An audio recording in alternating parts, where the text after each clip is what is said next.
Are you planning your first trip to Italy? Well, in this episode, you'll get insider tips on what to expect, must-try Italian foods, essential cultural etiquette, the best ways to get around, and key travel advice to help you make the most of your visit.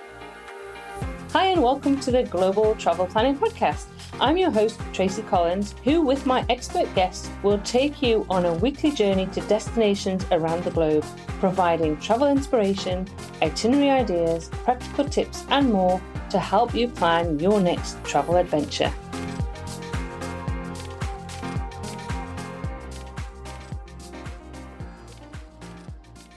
Hi, and welcome to episode 42 of the Global Travel Planner Podcast. This week, we're diving into Italy, one of the world's most beloved travel destinations. Whether you're dreaming of exploring historic cities, indulging in world-class cuisine, or soaking up breathtaking landscapes, planning your first trip to Italy can feel overwhelming. Now, to help you navigate the experience, I'm joined today by Dianne Bortoletto, travel expert and co-host of the fantastic And Away We Go podcast alongside previous Global Travel Planner podcast guest, Monique Ciccato. Their podcast explores Formula One destinations, travel, food and lifestyle, making it a must listen for anyone with an interest in Formula One and beyond. In this episode, Dianne shares her top tips for first-time visitors to Italy, including what to expect, some cultural etiquette tips, budgeting strategies, travel advice, and of course the best Italian dishes to try. I'm very excited this episode to be chatting to Dianne Bortoletto all about visiting Italy with tips for first-time visitors. Now, Dianne, would you like to introduce yourself? Obviously, explain your surname because that sounds Italian to me, but also tell us about what you do, where you live, and about your podcast because you're also a podcaster, aren't you? Oh, thank you, Tracy. I'm so happy to be here. Thank you for having me on. Dianne Bortoletto. My surname comes from Treviso, which is about 40 minutes by train from Venice. My father was born there. My mother was born inland from Naples.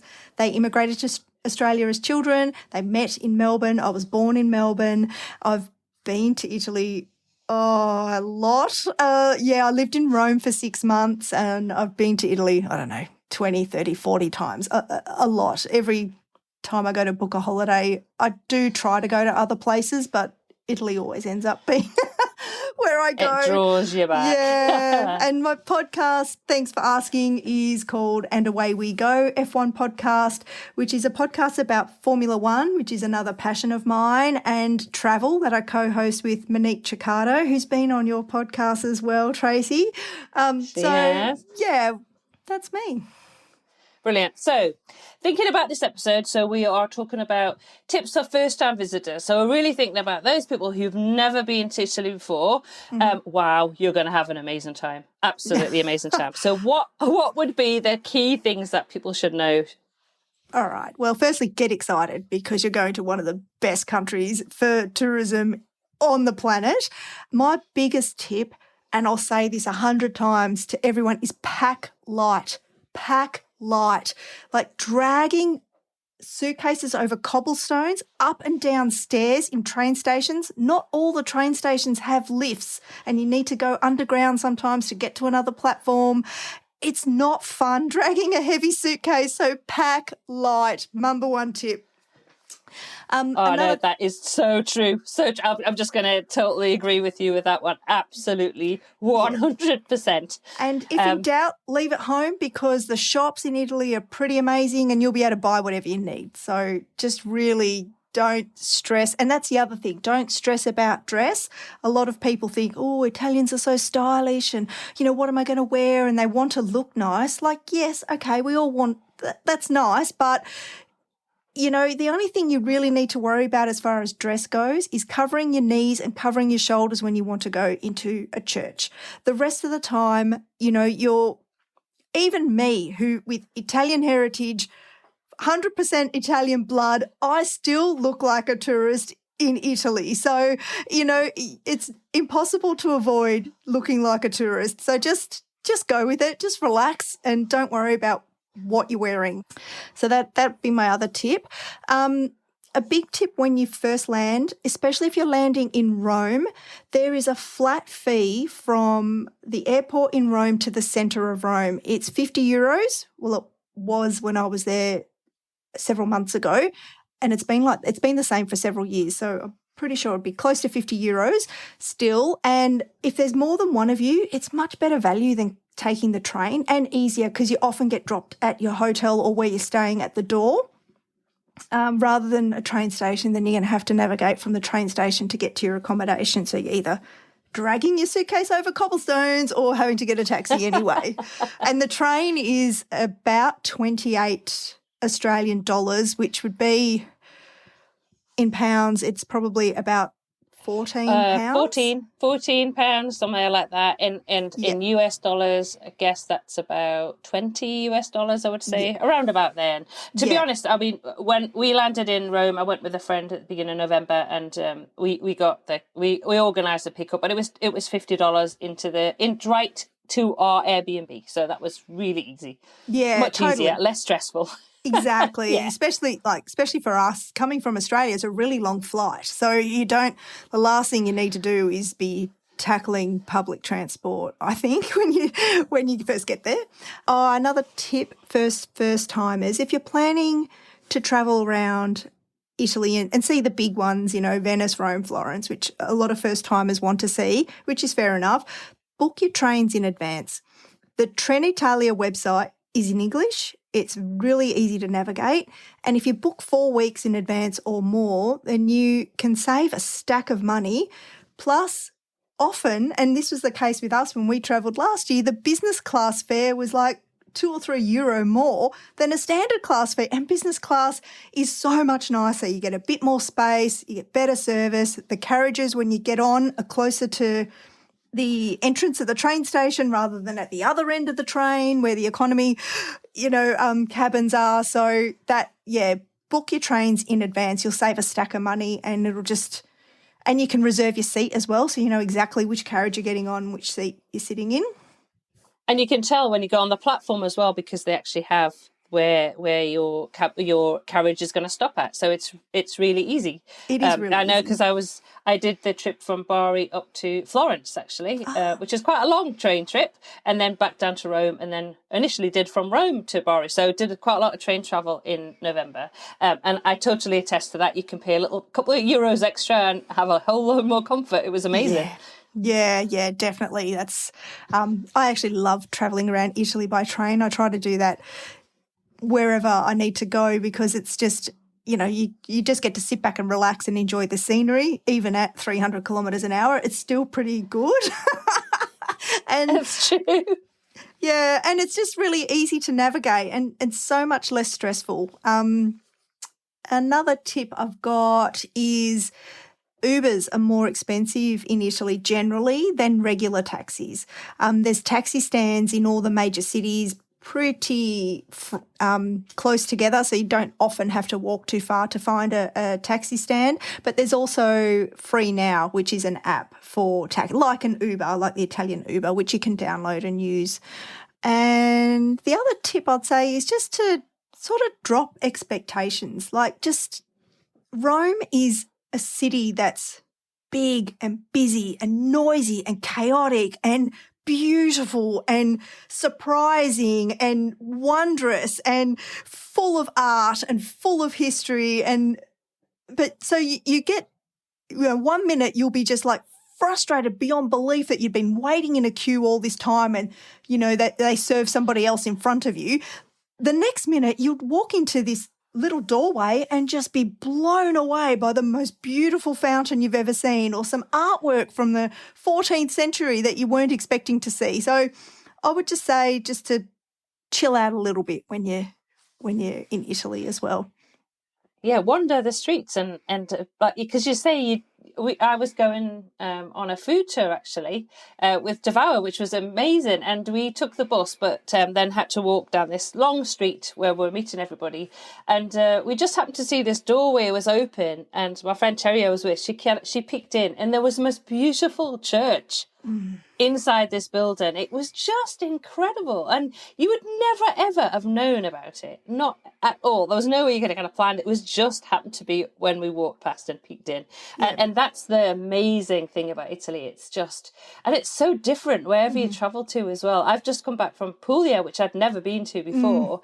And oh my goodness, what Isn't a it beautiful awesome? region Yeah. Puglia is. It's just fabulous, absolutely fabulous. Now, first time visitors though are probably thinking, as you know, going to be the top kind of Rome, Venice, Florence, maybe Amalfi Coast down to there, possibly going to Pompeii, which I'd highly recommend because it's amazing.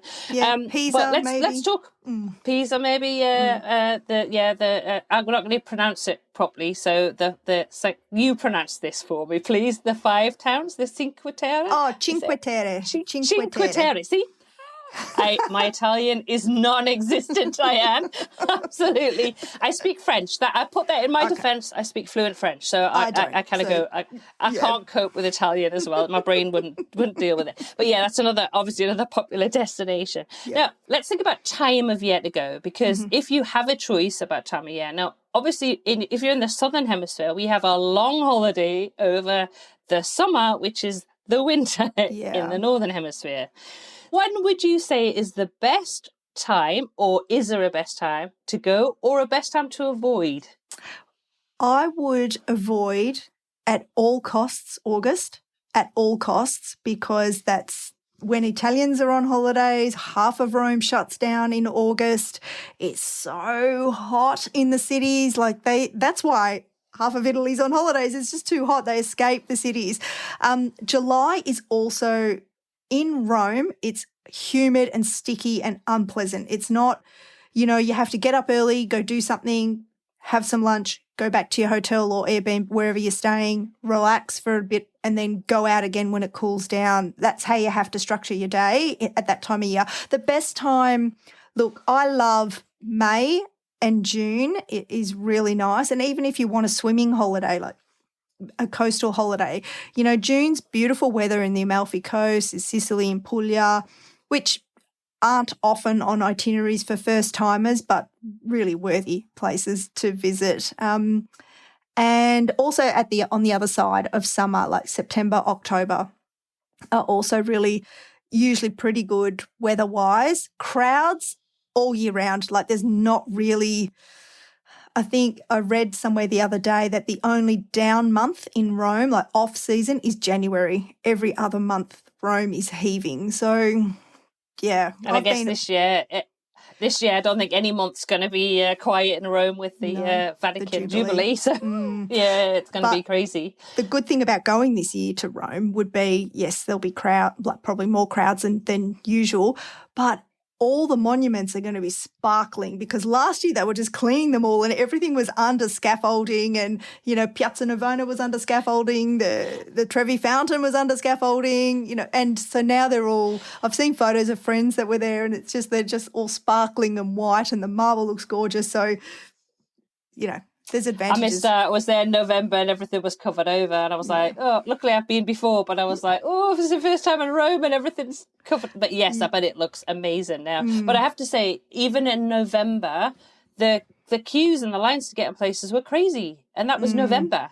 So and that was in Rome. Florence was equally as busy. So I agree. I don't think there's actually a time where it's actually quiet to go to any of the main cities, for sure. Puglia was quieter, definitely quieter, and it's such a lovely. Honestly, I probably could talk about Puglia forever. So this is totally. Yeah, sorry. I was going to say, this is totally remiss of me, Diane, because I dived into this episode so enthusiastically to talk to you that I forgot to ask you about the fact that obviously not only have you got your Italian parents, but you've lived in Italy and travelled there many, many times. Haven't you? You actually lived in Rome? Yes, I lived in Rome for 6 months. It was kind of my eat, pray, love moment, if you like. Just before that movie came out, I should have written that book. Damn it. Anyway, it was I just decided, I thought, what am I waiting for? I've always wanted to live in Italy, and I just, asked for 6 months off work. I was working for the West Australian government for tourism at the time, and they said yes. So I went and lived in Rome with the view of setting up my life there, like to live there. But after that 6 months, I came to the realisation that Italy is the best place in the world for holidays, in my opinion. But to live every day, Australia offers me a lifestyle that I can't get in Italy. Like my Italian is good, but not good enough to write media releases and articles for newspaper, which is what I do here. So it meant having to start again or change professions, and everything when you live in Italy is hard. It's awesome visiting, but it's, everything, like from even sending a parcel, you've got to leave half a day. That's just the way it is. And sometimes the best thing actually about the place that you love is not to live in it, because you appreciate it so much more. Like I have a big, my UK travel planner podcast. I write about the UK, I write about London, I write about all over the UK actually, but I actually appreciate it so much more now that I live in Australia and come back to the UK for months at a time. But I just appreciate it and see it through different eyes, and I totally agree. I think it gives us a different perspective. I think when you live somewhere forever and all the time, you don't have the same eyes as somebody visiting from. Also, too, you don't have the same, but you also have to do things that visitors don't have to do, like try to connect electricity, or try to get a tax file number, or try to open a bank account. Things that are really simple and easy to do here in Australia, whereas in Italy it's like, you need several trips to a government office and, several weeks. Like, and I'm not even joking, it's the truth. And that would just, I found that so frustrating, but then I'd turn a corner and I'd see something hilarious, and the Italian way of life, and so it's just such a wonderful place. But yes, every day for me, Australia's home, and I'm close to my family, so it'd be hard to be.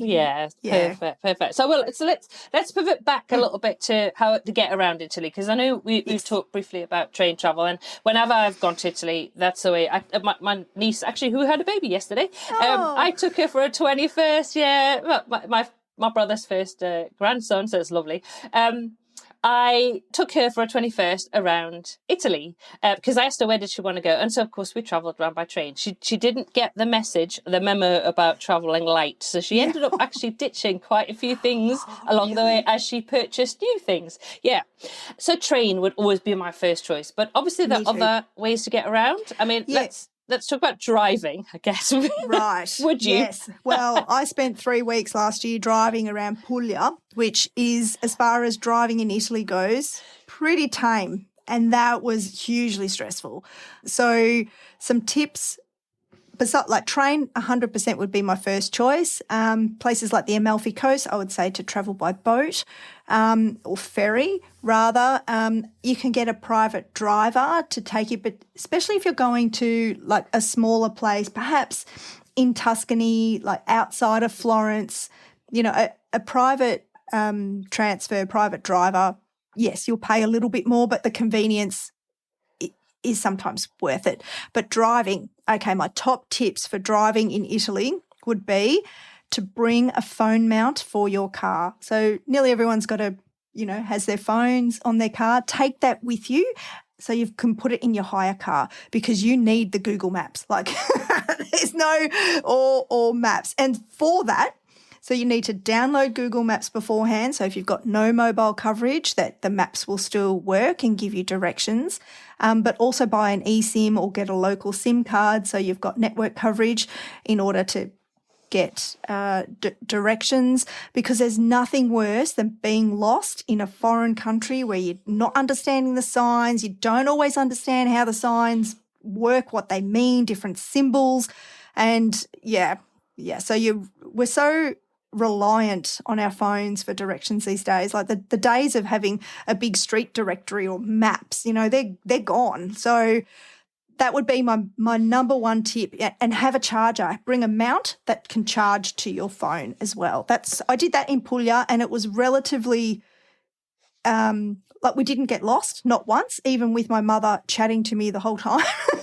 Actually, I had a no talking policy in the car when we first started driving. And she was really good, to be honest. She could see I was pretty stressed about driving in Italy. I haven't driven hats off to you, honestly, Diane. Hats off to you for doing it. When luckily my friend Shelley was living in Puglia, so she picked me up. She drove us around. But I have to say, I became her Google Map interpreter because quite often it sent us on some quite bizarre routes. And it was really funny because my friend Terry was with us. And the first time she picked us up from the train station, then we had to go back to accommodation. And it took us forever. And my friend Terry was like, she says, I couldn't understand why Shelley was struggling with Google Maps. She then went out with Shelley a couple of days later. She came back and went, wow, I had to help the whole time because Google Maps was sending us in all sorts of weird directions. Just that now I understand how difficult it was. But after I left, Shelley was like, oh, I miss you so much because she helped with the directions. Because I first of all, I wouldn't drive. I don't even want to drive in the UK anymore. And I'm used to driving on the left. So what about in this city? Would you even consider it? Yeah, but one thing to be mindful of is in a lot of cities, they are resident-only zones. So if you take your hire car through there, and we did this in Tuscany where we were looking for parking, so we didn't know what the sign meant, so we drove in and out of the residential zone. We got fined 3 times in the space of 10 minutes because we were looking for a parking spot. Yeah, the car hire company. Oh, and those fines are huge as well. Yeah, it was. My goodness. I know. And we thought about, we're in Australia now, we can probably get away with not paying it. But then I thought, they'll put a black mark next to my passport when I want to go to Italy again. So we paid it and learnt a lesson. So that's one thing. But yeah, I would drive in the cities. Like I said, the distractions in the car were a big one. So my mum was really good at not talking in the car because she's one of these people that's like, oh, look at that cute little farmhouse over there. Oh, what a beautiful tree. And, oh, did you see those people? I'd be like, Mum, I'm driving, please. Yeah. No, I can't. I'm looking ahead. Yeah, so she was really good. So that's another tip I would give people is if you've got passengers is just ask them to limit the chit chat until you're familiar with driving on the right or, just got the hang of the car. Book a small car is the other tip. The smallest car you can get, which is another reason why you need to pack light. So, parking is a premium. Parking is tricky. Parking can be very expensive as well if you need to pay for parking. So if you want to try and get free parking on the street, then, yeah, the smaller the car, the better. And just check your insurance as well. We opted for the top cover, which cost for 3 weeks, it cost like an extra, it was an extra like 800 or 900 Australian dollars for the insurance top up. Because I got there and I was a bit freaked out about driving and he was like, what if you damage the car? I mean, the hire car guy put the fear of God into me at Avis. Yeah. Anyway, and I'm glad I did because when I mounted my phone mount on the air vent, as soon as I got the hire car, I broke one of the little struts on the on the air vent. I was like, oh, thank God, I just paid for all that insurance. Like, because he said you can damage anything, you won't pay a cent. I'm like, okay, goodo. So I didn't intend to break it, but yes. I always pay for that. Literally always pay for that because the thought of it, like we drive in some of the, islands off Scotland and I'm like, I'm not taking a chance. There's no way I'm taking a chance with that. So I think that's a good one. And I also work with a company called Tripiama who actually do guides to help people, particularly North Americans, driving in different destinations around the world, just to kind of drive like a local. And they have some really good guides and videos and stuff like that. And John, actually, who runs the company, has been on the podcast a few times. So he's a great one if you want to drive and you want to prepare yourself for it. I definitely would recommend to have a look at his resources because they're really good. But for me, it's a no-no. I'll stick to the trains, I think, Diane. The trains are so nice. Like the trains are really the best way to get around. The fast trains between Rome and Florence these days are like an hour and a half. It's just so easy. So yeah, definitely. So right, let's pivot to one of my favourite subjects, food. Food. And I was listening to your episode with my friend Amanda Kendall on the Thoughtful Travel podcast, and you were talking all about tiramisu. Now, I'm going to say, hands up, I don't like tiramisu. Oh, Tracy. I know, which I know is going to be sacrilege. I shouldn't be saying it, but I have to, hands up, I don't. No. So I'm going to ask you what food or drinks should people try, and I know there's different regional variations where you go. So what would you say people should absolutely try? And I'm sure you're going to say tiramisu. Well, yes, obviously. I'm going to say tiramisu, especially if you're in the north, like in the Veneto region, which is where tiramisu's from. 100%, because, you know, most people are not crazy and they do like tiramisu, so that's all. No, but yes, tiramisu. But aside from tiramisu, I'm going to say something else quite controversial, is that there's no such thing as Italian food. It's Italian regional food. Every region has its own food and own dishes. And it's just, in my opinion, the best food experience you can have in Italy is eating the food known for that in that region. So, for example, in Rome, which is Lazio region, the main pasta dishes, or their most famous pasta dishes, is spaghetti carbonara, amatriciana, pasta amatriciana, which is, you know, a chili, bacon, tomato-y sauce, and cacio e pepe, which is made with pecorino and Parmesan cheese and pepper. Like, there's 3 ingredients in cacio e pepe and pasta. But when those dishes are done right, and in Rome they often are done right, and in any eatery they are sublime. So that would be, and you know, you can't go to Puglia or Sicily and expect carbonara. You know, we searched when we did search Puglia for carbonara, because my nephew was insistent he wanted a carbonara, and we did find one place, and he said it was average. You know, like he knows because his Auntie Di cooks a very good carbonara. So right.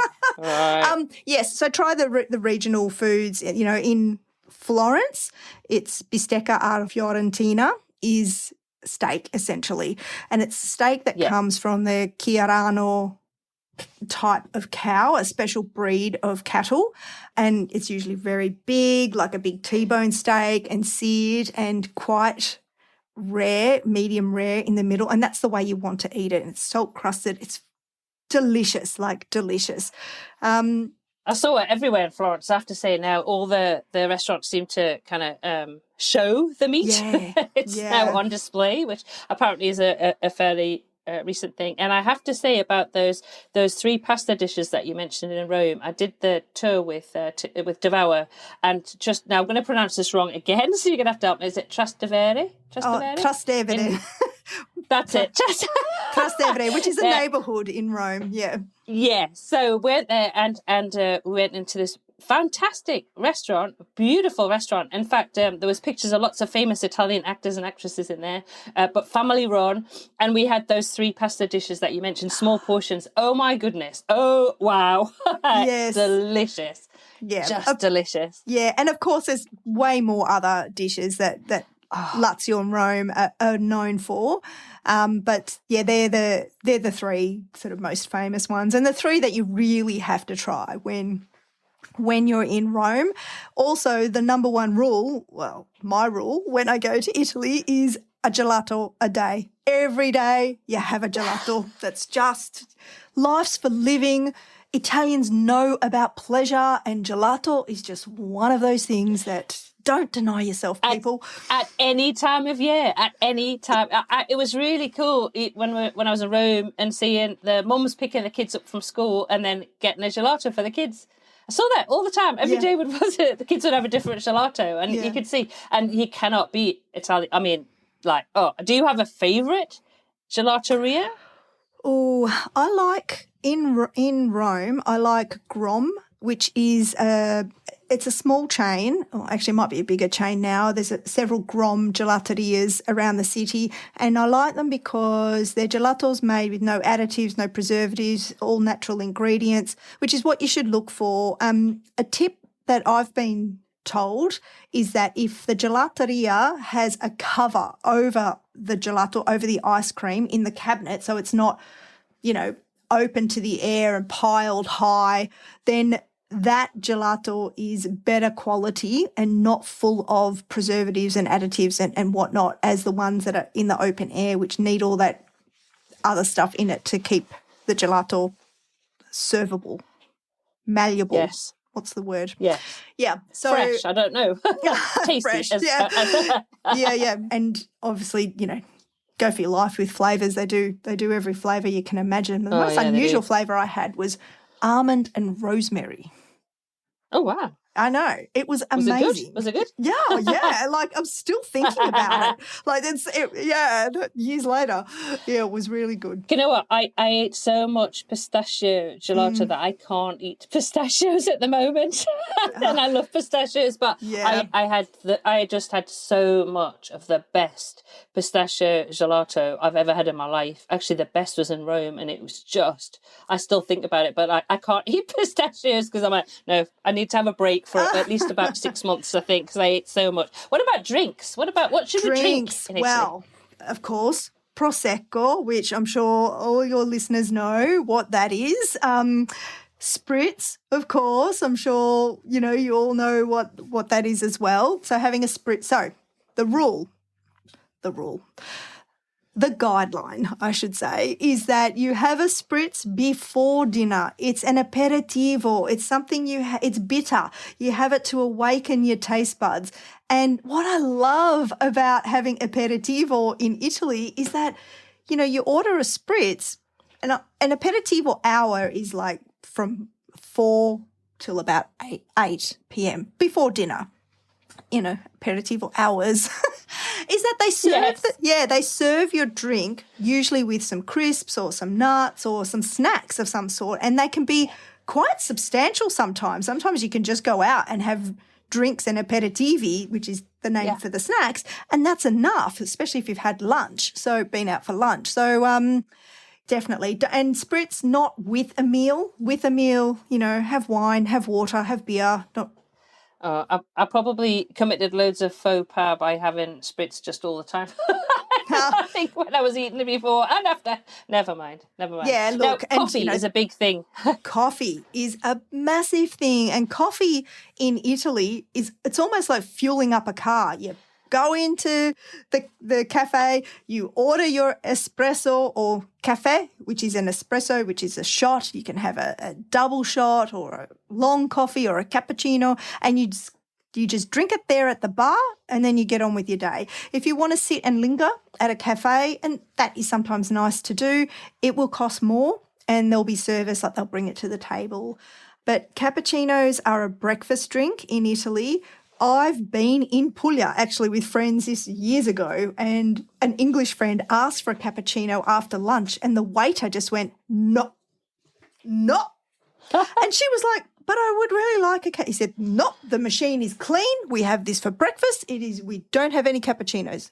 It's like, whoa, okay. I think they've chilled out a bit now. I mean, that was, 20 years ago. So yeah. They're probably used to tourists now asking for it after, at the wrong time, not knowing. Yeah. So coffee all day, all night. Italians drink it by the bucket load, and it is just part of their culture. And I have to, because I don't drink coffee, which is probably part of the reason I don't like tiramisu. Yeah. But one thing I did discover, which I, oh my goodness, honestly, absolutely loved, was the hot chocolate. It's not like any hot chocolate I've ever had anywhere in the world. It was so decadent. I mean, just amazing. Yeah, so silky. Beautiful. Yeah. Just thick, and the cream on the top. That was my favourite in Puglia. Wherever I went, I'll have a hot chocolate. Yes, please. And Florence, actually, I remember I was looking and going, oh no, you've also hot chocolate. Yes, we have hot chocolate. And and would you like the cream? Of course I'd like the cream. Yeah, absolutely. Now, let's talk about budget. So when you go to Italy, I mean, I tend to be a bit of a splurger. I like to splurge on my food and my drink and tours. I like my tours. And how would you recommend to maybe think about saving a bit of money when you're traveling around Italy if you need to? Well, firstly, walk.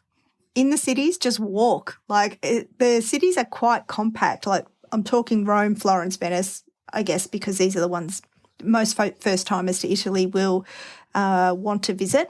And it's really easy to get around on foot, so you'll save some money by doing that. In Rome and Florence, less so in Venice. There are free drinking water from the aqueducts that everywhere, and the water is really good quality. It's drinking water quality. So just don't buy bottled water. Just drink free water in Rome. Bring a water bottle with you, or buy one bottle of water when you get there and just keep refilling it. I would say, like, lunch can be quite a cheap affair if or dinner.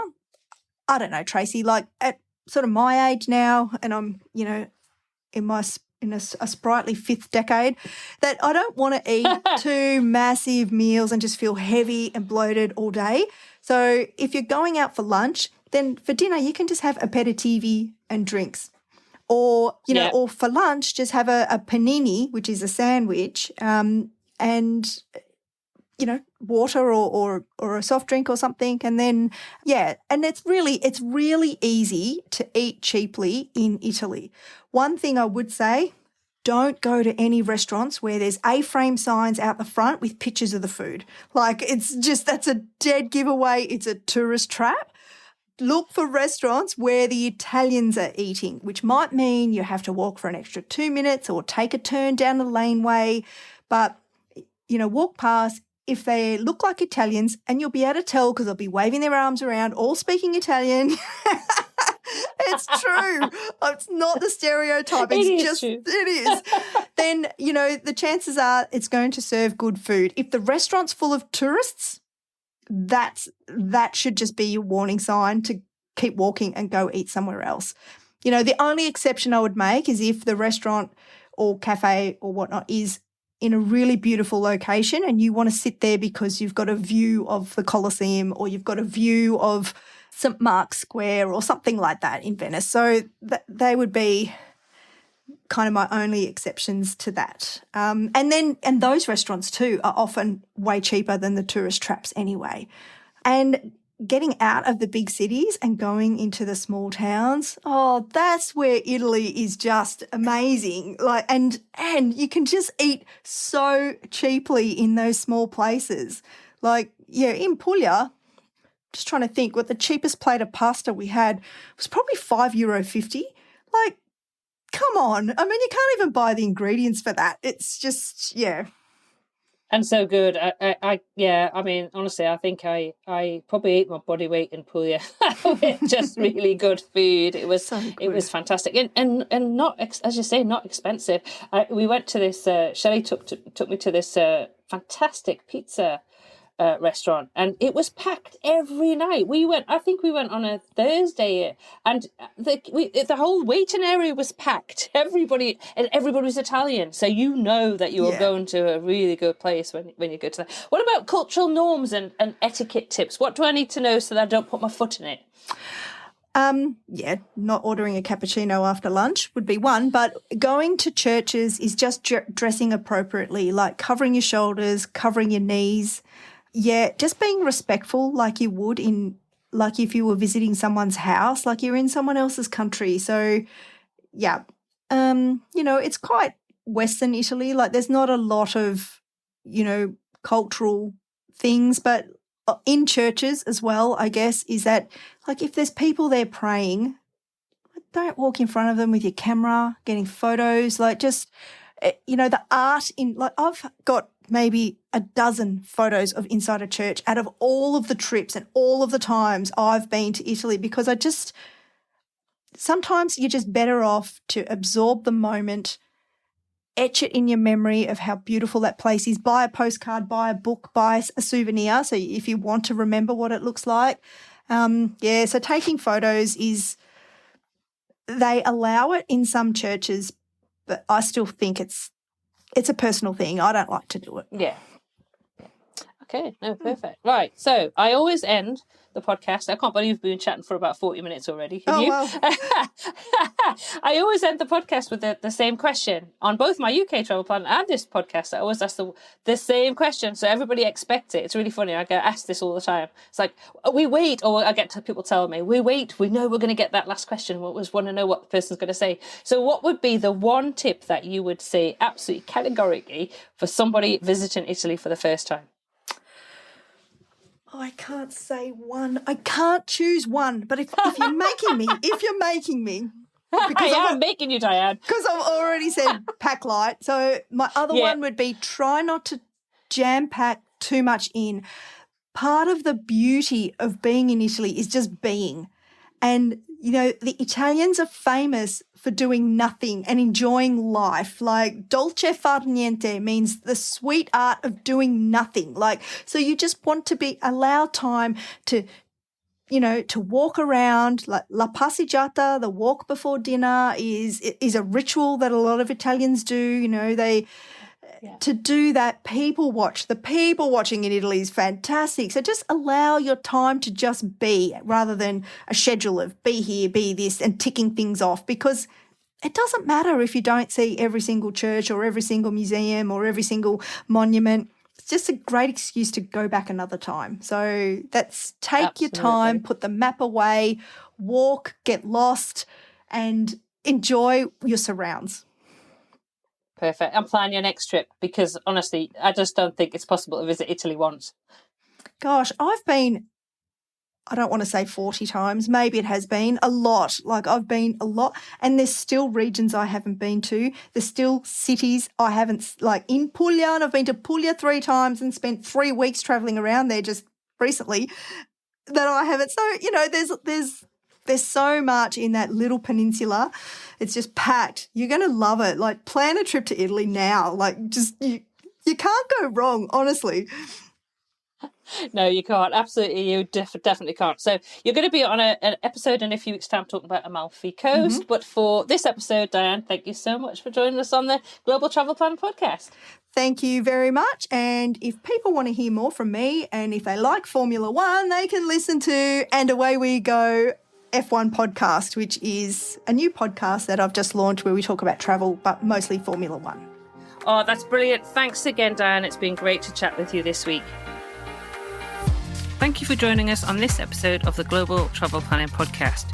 For more details and links to everything we discussed today, check out the show notes at globaltravelplanning.com. Remember, if you enjoyed the show, please consider leaving us a review on your favourite podcast app, because your feedback helps us reach more travel enthusiasts just like you. Anyway, that leaves me to say, as always, happy global travel planning.